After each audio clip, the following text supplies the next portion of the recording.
OG was a storied matchup going all the way back to TI8. Of course, their rivalry started there, but now that they're Shopify Rebellion and OG is a new squad, I still feel like there's some of the rivalry is still there. I don't know what it is. Avery, do you agree?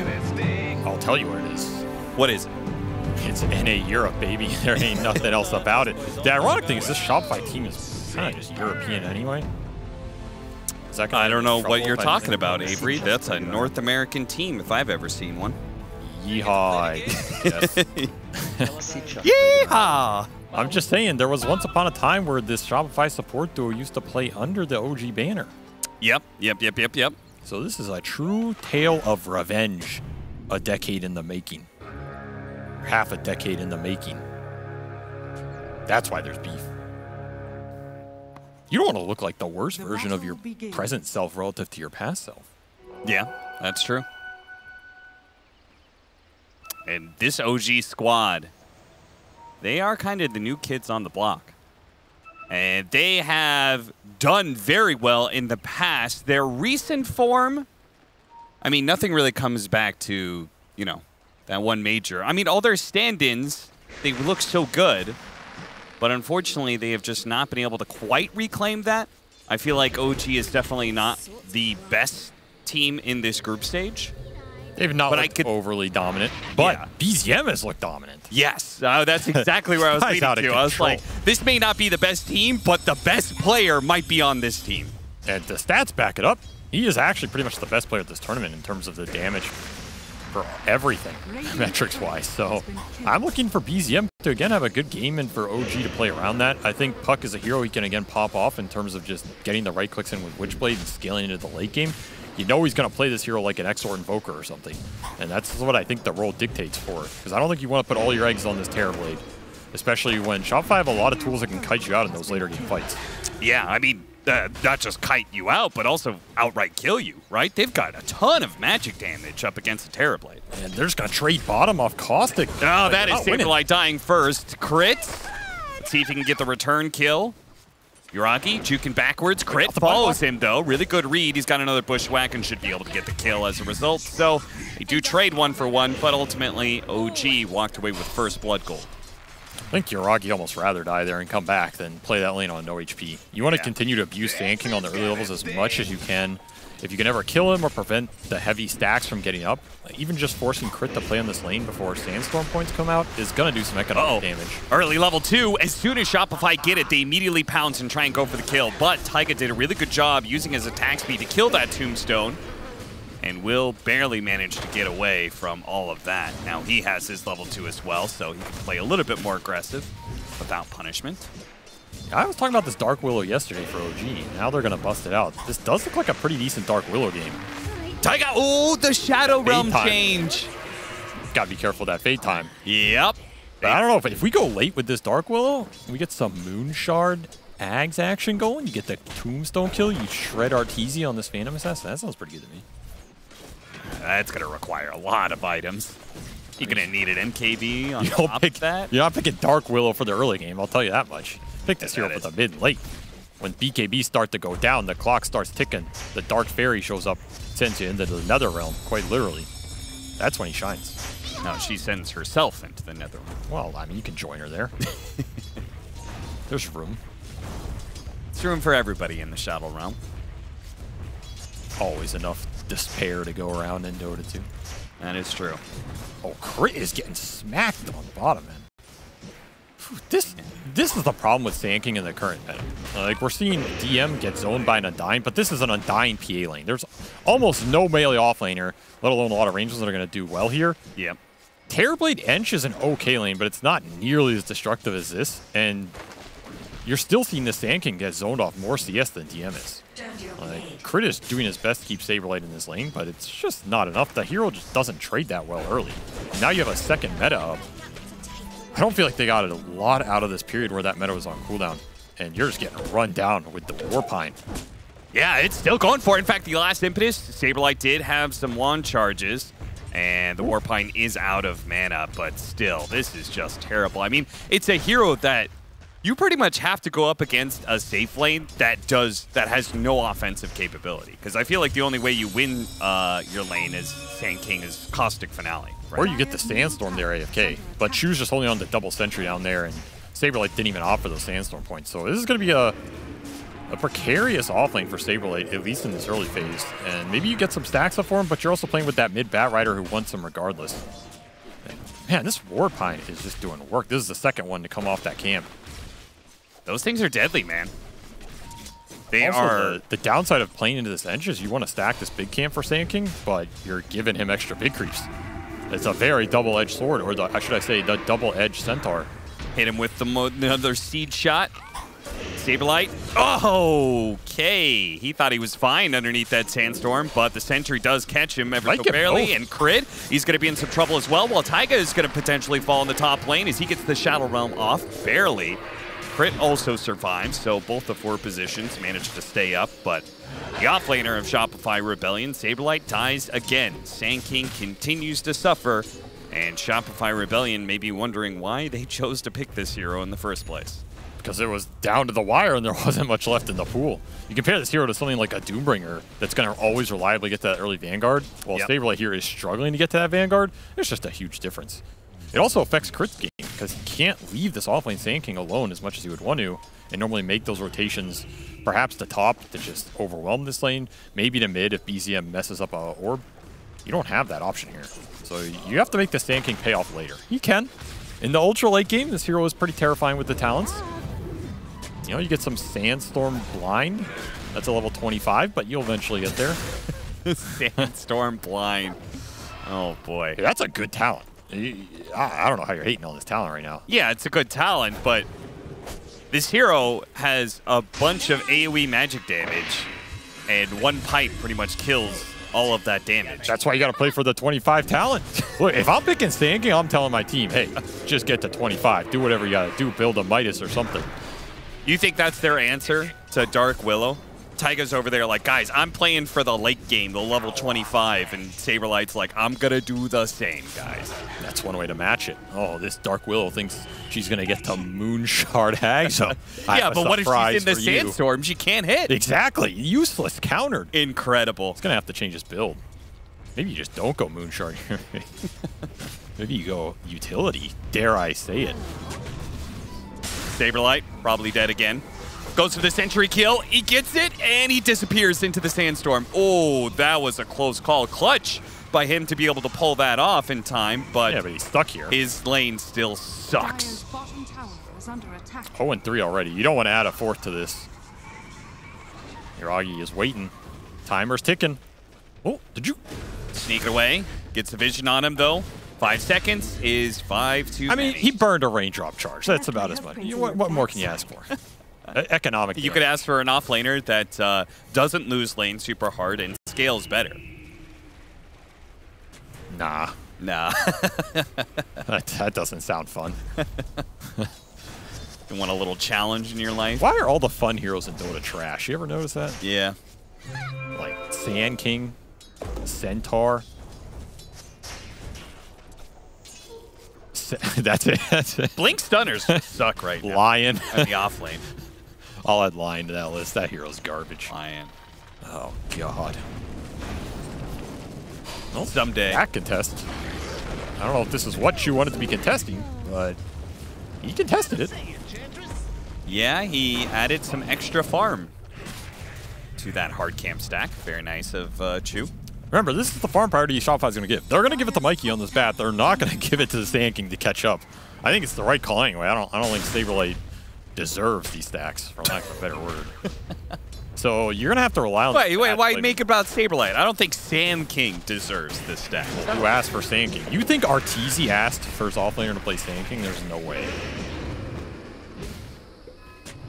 Maybe Crit did. This is a Saberlight pick for sure, man.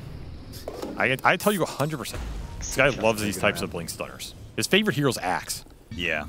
He tried to convince me for the 2 months I had him on my team to pick him Axe. I never did. Is that why you two parted ways? Yeah. He got the Axe. I said, you want to play Axe? He got the Axe eventually. Yeah, I'll give you the Axe. I'll give it to you, son. Hey, but look at him now, you know? Fly. Dead again. Oh, the golden Roshan. Oh, you said how good it so feels because good. you know it's Arteezy's courier, right? Well, there you Still go. a little bit more of this haste rune and coil. Yeah, they're going to play around with Arteezy. Nice jump over the side here, but he is slowed by the boars, and a second coil is going to be put down. And they're just going to 3-on-1 him. Should be enough. He's going to try and get the kill on Taiga, but he had some launch charges. And they see Crit coming in, too. So if Crit's not careful, he could just add one more body to the mess that's happening in this top lane. BZM going to try and chase him away. It's another Undying port up here, too. A lot of resources committed. You are going to get the return kill, but I do feel like the damage has been done because BZM is top of the net worth off of these rotations. 3-0, pretty good laning phase. He's going to have a really fast Witchblade here, and it's going to destroy your map because your Sand King, your big stun for this puck, is debilitated. What did he just steal there? He stole both the Hellbears. I thought he picked an item off the ground. Was that a neutral item? There was an item that dropped, but I thought the bad guy got it. Never mind. Maybe that was his off an orb. What I was saying is both these side lanes going okay for OG. I think this off lane for the Beast. Oh, you're right. No, you're right. He did get it. Did he? He stole the Lance of Pursuit that he has right now. That's just too easy right there. Too easy for Lance teasing. that's the one I'll make. I won't make it. Wait, if you're going to make one, why didn't you make it a good one? Yeah, see, he chased him off. I'm not high. I'm not old. Yeah, I'm not you. No, I agreed with you. I'm not imagining things. I feel like you're just screaming into the darkness, right? Oh, I'm not old. Nobody said you were old, dude.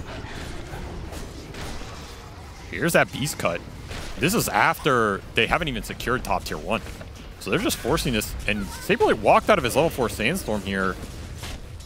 But that'll still be enough to force OG off this tower. Shopify do not want to give up early jungle control to this Beastmaster and Enchantress that can just run into your aggressive areas and make life hard. It's an expensive TP for Saberlight, but he's still doing better than DM. And that's maybe the one silver lining for Shopify, is that Undying PA lane shut down this Beastmaster hard. It's something I would expect to happen. It's why people don't want to play versus Undying hero. He's so goddamn innoxious on lane, especially versus any melee core. Then you throw a PA on top of it who's spamming daggers in your face. Not fun. But now that he's got the Helmet Dominator, he should be able to start working his way back into the game. Mikey, he's got his Boots of Travels. As you said, they want to hold that mid tower. Weren't able to do so, but we'll see if they're still able to make use of all this neutral area that they have. And if you're Saberlight, you want to defend this top tower with your life, because you're not going to get a better area to fight. Yes. Mikey going to be caught as Taiga has more than enough damage, especially with the coil there. Crit will be able to get away. His courier, not so lucky. These aggressive plays on this bottom tier 1 are not going to be there for a long time for Shopify. I don't think they have the power to invade this area. It just has to be small ganks with the bat, continue farming up some stacks for your PA, and let Sand King hold top, and wait for OG to make the move into you. Then you can get a reactionary fight around Tombstone, around Epicenter. Then your Bushwhack becomes easier. I really think the aggressive potential is just off the table based on how this early game went for Shopify. Trying to go for the fast kill onto the Enchantress. They can't get it because the silence on the Hoodwink is preventing some of it. Taiga, you could have stepped in front of that one, but maybe he was a bit too low too. Instead, they're both going to die, actually, as Mikey shows up. Right place, right time. BZM goes for the quick kill onto the Undying, but now gets lassoed. They need a crit. Arteezy did not get it, though. They can still chase after him. Orb up in 1 second. And BZM is away. So both the supports getting picked off there. Is he away? 5-stack Flame Break. Oh, he's got charges. He's good. Even added Fade Shift still. 5-0 on this puck. BZM is having another fantastic game for this OG team, as we've said all tournament, getting his bottle refilled. I think as long as they continue to play around him, these engagements should be good without overcommitting into Tombstone. That type of reactionary fight does go better for Shopify, though. When you have to commit into the Undying and the Sand King, who isn't even joining that, it's going to feel good. You just have to worry about the map. Yuragi already has Manta up and 2-man coil. He's ready to fight. They baited Arteezy into that one. And Mikey, okay. They don't have Lasso, though, to stop him from getting off the Sunder, so they can't really go for this kill. Yuragi, at worst, will have to Sunder as an ally. Crit might be able to kill him here. Bushwhack is coming up in a second, though, and the Terrorblade is surrounded. A lot of magic damage coming in. Yuragi's already used that Sunder. Terrorize goes out, but it doesn't hit Mikey. He was able to get ahead of that one. He'll run down these heroes. Yuragi's going to fall. BZM should be fine. Nice turn on from Shopify, though. And when you bring the Sand King to those types of fights, you got to get the big core kills off it. DD Rune, not what you want to give up here. Well, they got him. The Bushwhack, it is not close enough to the trees. He threw it out there, but I don't think it was possible to hit that. It's a big kill to get on Yuragi. He was kind of getting quietly out of control this game on his Terrorblade's farm. The downside is you're going to give space to Beastmaster, who takes that tier 1 top and is going to push into your jungle here, so you have to think about the next move that's going to come out. This OG lineup can play a lot faster than you can on Shopify based on the Sand King and the Bat Rider ultis right now. And remember, you're still trying to get to this Battle Fury for Arteezy, who is struggling to get there as he has his jungles invaded, has his camp stolen. Says, please, why doesn't anybody take an ult for me? Not the case here. Shopify are too busy trying to fix their lanes and get Saberlight back into the game. I mean, this build on Sand King, when you're behind, Vanguard, Arcane Boots, he's only just now getting maxed out Burrow Strike, and he's trying to get to that Blink Dagger. There's just no offensive plays to be made. Nobody is able to create space for RTZ and prevent him from being gone on because they can't do anything offensively. Oh, Crit's just going to run an enemy triangle here. That is a bold play. Managed to shoot himself back down the cliff, but Chu is there waiting for him, and he's even got the troll creep to be able to help finish the job. I feel like that is symbolic of how this game feels for Shopify right now. Yeah? I would like to be punishing the OG farm, but I don't have anybody to help me do it. And the lanes have been an issue, too. The Shopify cores are not matching the lane pressure that's coming out from the TB, Beast, and Puck right now. And it's reflecting itself on the map. I think Mikey's their best lane shover, but he's also their best initiator right now. So initiator? Yeah. It's just trying to lug this Sand King over the hill that he has created for himself. Well, he's almost there. He does get Blink. He has the Blink Dagger. And the upside is there is no pipe online. There was no pipe rush from this beast. He went Helm of the Overlord. So you are going to get at least 1 or 2 fights here before that pipe eventually comes out, I think. Or if you get a good connection with level 2 Epi, he's still 1 level away from it. That's where the damage ramps up. Might be able to just burst BZM off a Sand King jump into a Hoodwinkle. A lot of long-range damage from the Shopify lineup. Yeah, they're going to work towards Boomerang and Veil. So if they had a successful laning phase, then you would already have the Blink. Maybe you'd already have the Boomerang for Crit, and you'd have this really nice combination of insane amount of magic damage burst and magic amplification. Unfortunately, that game plan did not come to fruition, and it's OG who are currently holding all the cards, except for this Blink Dagger reveal. With the aggressive move, it's possible that OG overextends themselves somehow, but they realize they've done so and do manage to get out. It's a good read. That would not have been a good fight. No. Gotta respect the Tombstone and the Sand King counter initiation, which they felt like was going to be there. Level 2 Epi is up. This is kind of the early power spike for Sand King here. It's when he wants to get a fight going. BKB arrives from Mikey as well, so some good timings aligning outside of that PA, which Arteezy is still having a rough one. He still does not have Battle Fury. This is very slow. And he's not going to have the Ancient Stacks to do it because that early smoke also double block triangle here with those Sentry Wards. It's another chase smoke up to the top. Oh, they missed it. Oh, thank goodness the Sticky Napalm gave the reveal for Saberlight to follow up the stun. Is that Arteezy's Battle Fury that just got sniped out? It was. He's going to be mad about that one. This is going to be like the slowest Battle Fury of the tournament. Yeah. Pretty much is 20-minute Battle Fury at this point. Dire's bottom tower is under attack. Nice ward behind the tower. That is giving a lot of information that BZM's going to use. Go for the Saberlight kill, but they hit him with the Terrorize after the Epicenter goes out. That's your first reveal. That's the biggest and strongest hit the Sand King is supposed to be able to pull off in this early game, and it did nothing. Big Tail waving goodbye to the team fight. Waving goodbye to Crit, too. This lineup is not working out how Shopify wanted it to.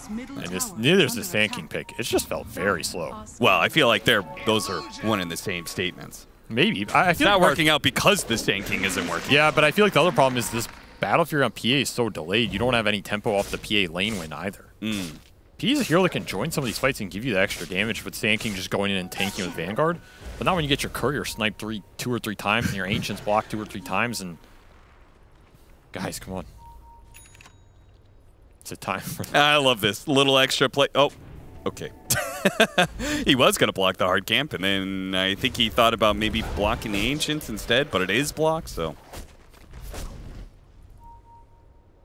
You know the first place you should look for a boomerang that you've lost? Where? Right where you left it.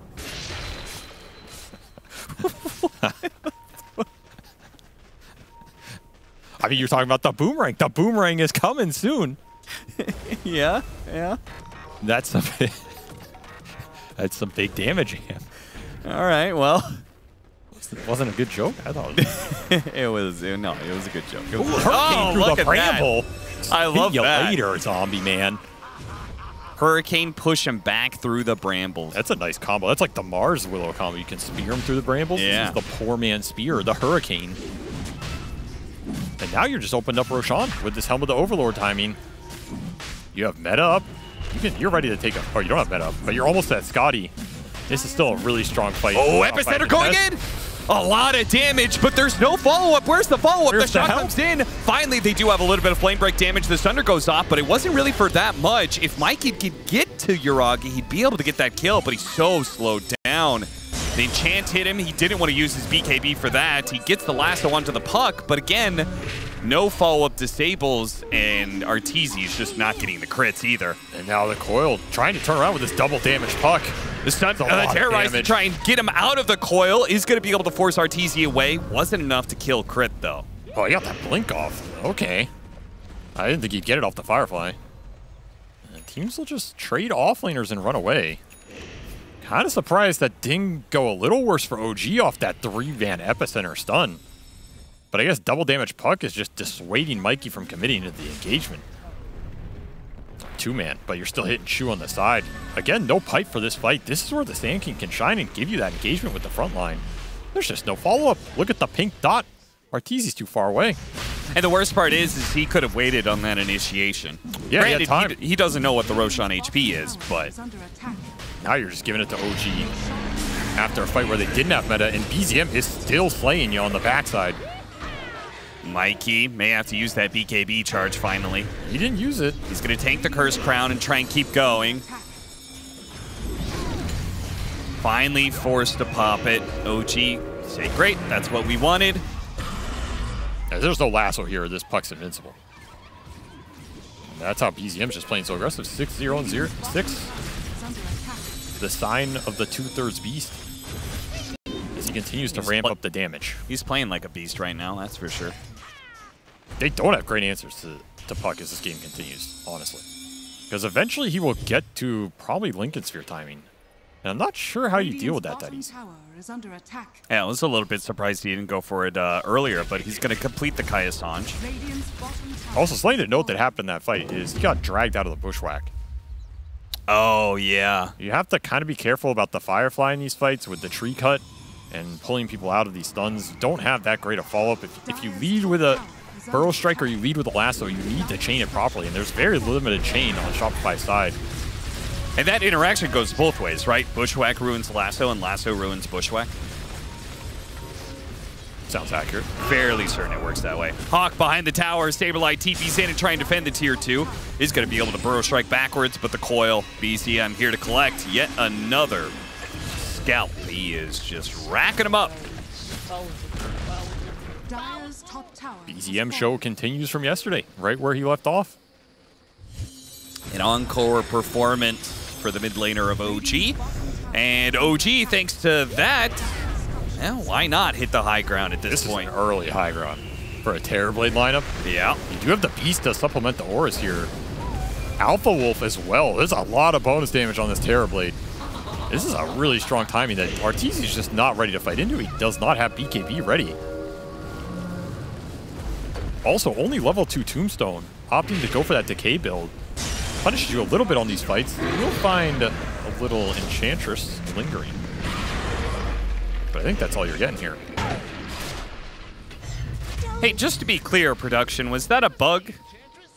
Does Shopify literally have no building damage? Like, that can't be right, right? I mean, they have a tier 1 bottom. That's not a bug. None of their, like, they've gotten towers. Only off creeps. Only off of creep pushes? Well, Saberblade had 18. Yeah, he had 18. that makes it proves it's not a bug. Is he even 18 years old? That might be more hero damage than he has. I mean, 18 is a pretty big number. What? I'm just saying, it's more than 0 tower damage, like you were saying. Okay. He did hit a tower once. He got there. And then he ran away. Man, if Shopify gets shut out for the rest of this game, it's actually going to be kind of crazy. Just to have 18 total team building damage. I mean, when you go and have that team discussion afterwards, you start blaming each other. You know Saberblade's going to be there. They're like, look at the stats. Look at the stats. Number 1. I did the most building damage. That's actually what happens in Dota. You have some argument like that. Someone's like, I did the most building damage. You're like, you don't know how much they did, so you go and look at it. You go, you did 18. Come on, dude. This was what you were doing in the debate? I thought we were having a real argument. Dire's middle tower is under attack. Sorry, Crit.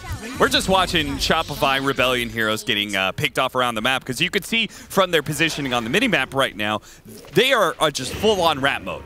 They are cutting waves recklessly, accepting the fact that some of them are going to get picked off like Crit did, like Fly does now. But as long as the cores are getting some sort of farm and they're stalling up OG, it's acceptable, I guess. Kind of, yeah. I can see a world where they win this late Radiant's game. bottom tower is under attack.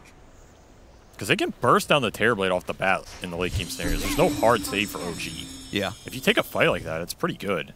And they are getting farm on the cores. Arteezy's catching up.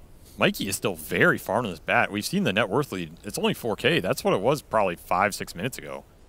OG have not grown this lead. If anything, they're growing the kill streaks on some of these heroes off of the support kills, which might come to bite them in the ass if it really does come to it. Now, Arteezy has just been hidden bottom for, I feel like, 10 minutes. What do you think about Aghanim Scepter? I feel like when you're behind this much, don't you just need as much damage as possible? Yeah, but when you're ratting, don't you just need the ultimate rat tool in the game? There's no way that's the ultimate rat tool in the game. They do manage to kill. Oh, okay, the Flame Break. Again, the interaction, this time with Flame Break and Bushwhack. Awkward, but they do get the kill. Dire's bottom And they're moving. tower is under attack. They get 1 kill. Now look to take some objectives. Hell, Crit is just like fishing. So is Saberlight. They want anything. Seeing if they can find anything more. They do not. BCM's going to slow him down here. They do manage to get the last one. Maybe that they do in find range? something. DM allowed himself to get in range. That, I don't know if he did, but he got the lasso regardless. That looked a little long for my taste. Nonetheless, the aggression pays off for Shopify. As OG were just not ready to take that engagement. Oh, he's got the Eye of the Vizier on top of the top of Octarine it. core. So, Yeah, but I'm still looking at the range on it, and I know it's edge of the circle versus edge of the circle, but some of these feel a little busted. MKB. you want another investigation? I'll see. I might bring it to the tribunal. BCM almost stole another neutral item. These neutral items will be the bane of Shopify. They're trying to break.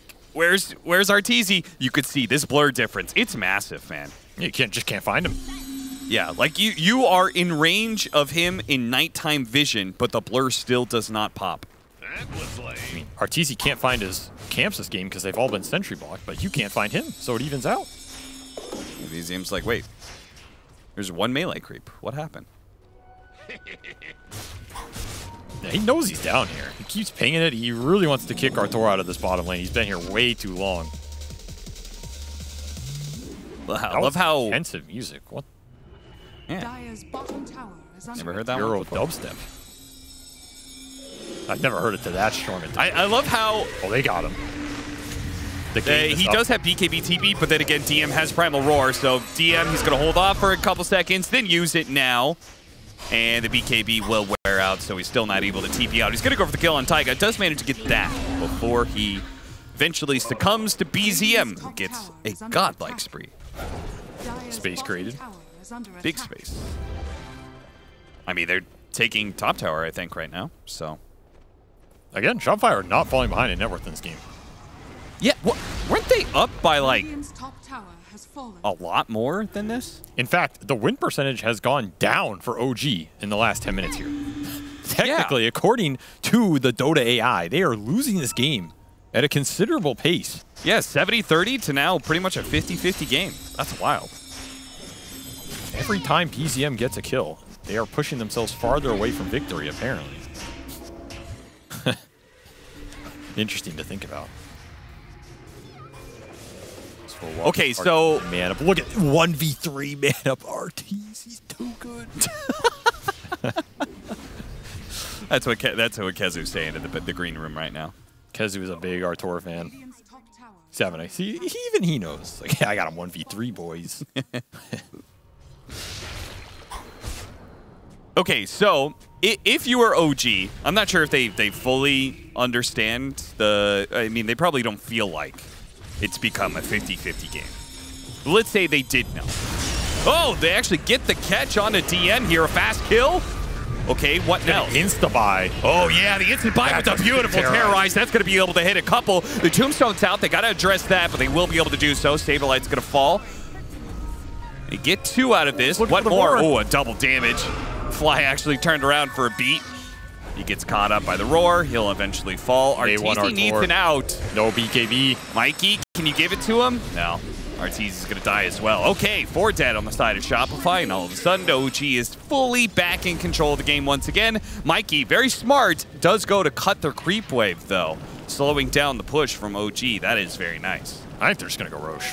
I don't think they care about the waves here. It's a nice little play, but at the end of the day, OG want to get the second Roche on. They want to win the fight off that MKB timing for Terror play. That's the most important thing here. DD Rune definitely did him some favors there as well, but this is where you want to strike with the Iron Hot. Sure, you're not getting as much net worth off that map as you want, but DM buyback straight into that Tier 1. Like you said, 0 building damage. Tier 1 is still up mid at 30 minutes. That's just 2 lives for the Beastmaster. Yeah. And it makes that team fight impossible. Not to mention, you also hit the Lincolns on the puck. I feel like that is the big timing for BZM in this game that just makes him immortal, if he wasn't immortal already. Mikey, blink. TP out. They're not going to be able to get the vision in time. So, I mean, you know, commend Mikey.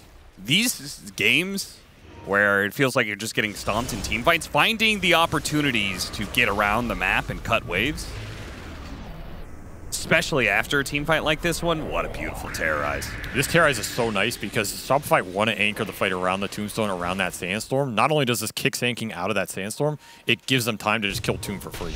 Yeah. It's so valuable. It also makes the heroes run into Terrorblade. Yep. Which was... Yuragi was waiting behind. The easiest buffet of his life. Gobble, gobble. I think this is a high ground Aegis right here. Yeah. Maybe the Sandstorm is a bit of a deterrent as well as the bat jump dragging you in, but from a PowerPoint standpoint, there's a lot of points. Hey, did we ever see the Battle Fury timing compared to the average? Oh, are you trying to rub it in or what, man? Come on. I mean, we did say it was going to be one of the latest. Yeah, 448. Oh, that's brutal. It was a 20-minute Battle Fury. Yeah, that's absolutely brutal. On a hero that's supposed to accelerate through clearing jungle. Yeah. Also, I like that Shu went Pipe and Glimmer here because that frees up DM's scalability. Now, DM's game got a little slowed down off the buyback mid that he contributed to the team, but I think if the Beastmaster goes Pipe, what is Enchantress going to get this game that influences as much as Pipe? Whereas now Beast can go BKB Blink, Refresher, provides a little extra scale, while at the same time, you just have a free Pipe and Glimmer on this Enchantress. It's really annoying for the Sand King, the Bat, the Hoodwink, through all of these fights way into the late game.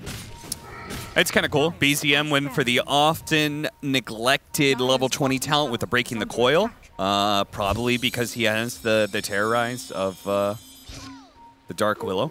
Yeah, also because he's looking to just snap pop Arteezy here. He's going Dagon 5. Yeah.